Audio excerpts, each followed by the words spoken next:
तर साधारणपणे 1 वाटी वरण किंवा उसळ, तुम्ही नॉनव्हेज खात असाल तर नॉनव्हेजमधलं चिकन किंवा फिश, रेड मीट नको. कारण का रेड मीटमध्ये खूप प्रमाणामध्ये कोलेस्ट्रॉल जातं. पण जर तुम्ही व्हेजिटेरियन असाल तर आपल्याकडे खूप सारे रिसोर्सेस आहेत. आपण पनीर वापरू शकतो, दही वापरू शकतो, हुलगे वापरू शकतो, सोयाबीन वापरू शकतो. ह्याचा समावेश करायचा. 1 वाटी भाजी.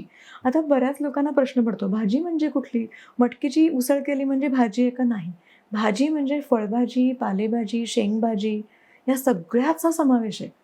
तर 1 वाटी भाजी सकाळच्या जेवणात, 1 वाटी भाजी संध्याकाळच्या जेवणात आणि 1 वाटी कोशिंबीर किंवा सॅलड किंवा रायता दोन्ही वेळच्या जेवणामध्ये असणं गरजेचं आहे. कंपल्सरी. आणि बरं आता असा प्रश्न येतो, की आम्ही काम करतोय, तर आम्हाला एवढं बनवणं शक्य नाही. पण बनवू नका. नुसती काकडी, गाजर धुवून घ्या. ते खा तुमच्या जेवणाबरोबर. ऑफिसच्या डब्यांमध्ये बनवायला, कॅरी करायला अवघड जातं. पण तुम्ही एखादी काकडी बरोबर ठेवलीत तर तुम्ही आरामात खाऊ शकता.